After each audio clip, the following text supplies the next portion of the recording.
કે આવા પરિવારની પાસે જઈને કંઈ ને કંઈ હૂંફ, લાગણી, પ્રેમ એ અમારું ફાઉન્ડેશન આપતું હોય છે.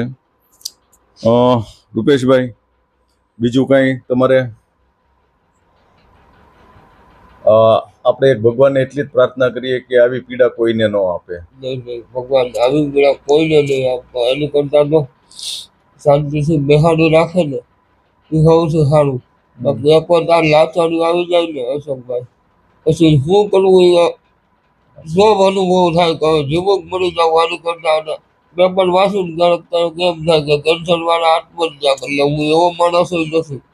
આત્મહત્યા કરવાથી તો કોઈ રસ્તો નથી નીકળતો, પણ એ કોઈ આપણી કર્મની પીડા હશે.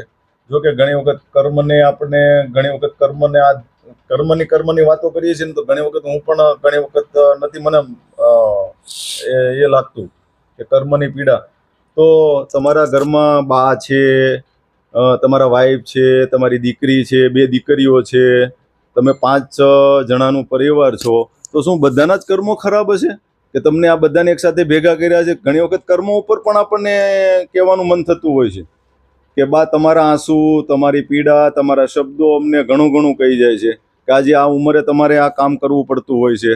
દીકરા માટે તમે લડી રહ્યા છો, ફાઇટ આપી રહ્યા છો. દીકરા માટે તમે આ ઉંમરે, તમે વાત કરી બા કે સવારના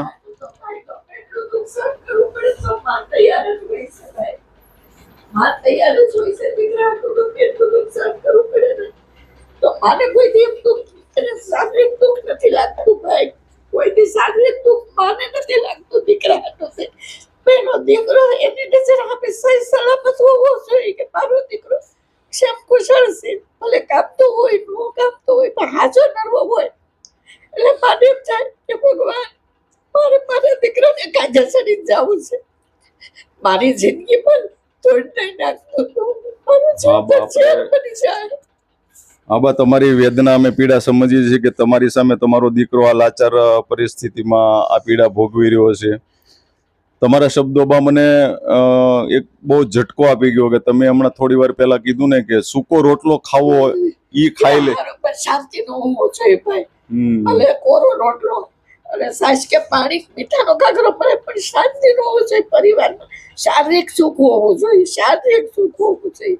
મારે રૂપિયાનું સુખ નથી જોતું, મારે શરીરનું સુખ જોઈએ. બધા એમાં મારા પરિવારને બેન, મારા દીકરા હતું એ હાજર કરવો છે, એ કમાતો હોય છે, તેના પરિવારને સુખી કરીએ છીએ.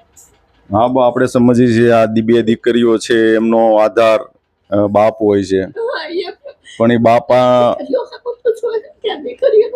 પણ બા, મેં હમણાં થોડી વાર શબ્દો પહેલા બોલ્યો કે કર્મની પીડા હશે, આપણે માનીએ છીએ, પણ ભગવાનને મને ક્યારેક એવું કહેવાનું મન થાય છે કે તમારા ઘરમાં 2 દીકરીઓ છે નાની, તમે બા તરીકે છો, એમના વાઈફ છે, તો આ બધાના કર્મો ખરાબ જ હશે કે કોઈના સારા કર્મની હિસાબે આ પરિવારમાં સુખની આશા નહીં હોય?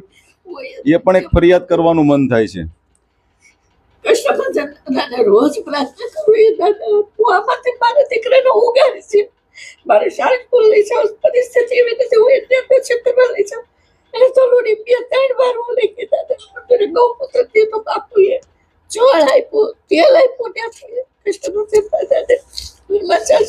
હાથ વાત કરું, અમારી એક વાર કરું, પોતા ઉઠતા પીરતા દાદાને યાદ કરું, મારી કુળદેવી માને યાદ કરું, એના પિતૃને યાદ કરું. એ પિતૃદેવ તમારો છે, તમે બચાવો, તમે રક્ષા કરો. હું કાંઈ જાણતી નથી, હું કરી શકું? મારી બાબુ છે દીકરા જિંદગી બચાવી, તમે એને ઉગારો આમાંથી.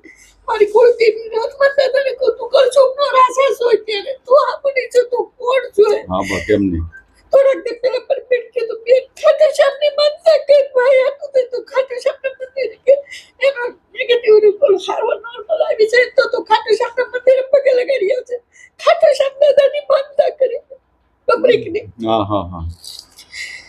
દીકરા કરતા હું વધુ હોય ભાઈ, દીકરા કરતા હું વધુ હોય. દીકરાથી વિશેષ મા માટે કશું હોતું નથી, અને દીકરાને માથી વિશેષ કઈ હોતું નથી.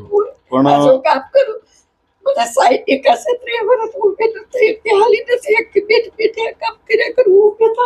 પકડે મારે સમજો કે મારા દીકરાને કેવો જીવ મળે કે મારી માં કામ નથી કરી શકતી તો મારી હાટું કરે પડી, એ હું કરે ભાઈ. હું તારી વેદના હું સમજુ છું, તો દીકરા કોક માનો છે તો એ માનો કહેવાય હા, બા. ભાઈ. માનો કે દીકરો નાનો હોય, બાળક કોઈ ન બોલતું હોય તો એને શું તકલીફ છે ને માને ખબર પડી જાય. તો પણ આપણે મારા દીકરાને મને નહીં ખબર પડતી મારા દીકરાને કેવી વેદના થતી છે. એ પણ હોવો કરું એનું દુઃખ લઈ નથી શકતી. એને આખો મરી નથી શકતી. મારથી પણ એટલી માનતા કરું બને તો ભગવાનનું નામ લઉં. એ ભગવાન તો આમાંથી મારા દીકરાનો ઉગાર છે. બીજું કાંઈ નથી જાણતી. જો એને કાંઈ થયું તો હું નહીં જીવી શકું. હું એના પરિવારને હાજરી નહીં શકું. હું જીવી નહીં શકું. મારા દીકરા વગરની ભલે એક છે મોટો પણ આની પેલી હું 20 વર્ષથી છું ભાઈ. અને આ બીમાર છે મોટો કે મમ્મી ત્યાં ને ભાઈને મૂકીને નહીં આવું. એ અવસરમાં જ રહેશે અહીંયા. આજે રાજકોટથી મને જેઠાણી બાપુ એવા મમ્મી ત્યાં નહીં ભાઈને મૂકીને નહીં ભાઈ. હા, એ જ માં કહેવાય ને કે આજે દીકરાની માટે એટલી મહેનત, એટલી પીડા, એટલું દુઃખ, એટલી બધી આ બધી વસ્તુઓ સહન કરીને ભગવાને મને માં બનાવી મને દીકરો આપ્યો છે. તો માં તરીકે મારી ફરજ હું મરું ત્યાં સુધી કેમ ન નિભાવું? સાચી એક દીકરા ખાતર કે મારી ફરજ મારે નિભાવી. ભગવાન મને શક્તિ આપશે. આપશે બા. ભગવાનને આપણે પણ પ્રાર્થના કરીશું પછી કે શાન પર વાળો કષ્ટ પદ્ધતિ ધલુડી વાળો કષ્ટ પદ્ધતિ હવે રિપોર્ટ નો આવે. હું એના ગૌમૂત્ર પાઉં છું ભાઈ. 2 ટાઈમ શાન પર દાદાનો ગૌમૂત્રનો બાટલો પાઉં. લીમડો મોટો કે હું લઈ લીમડો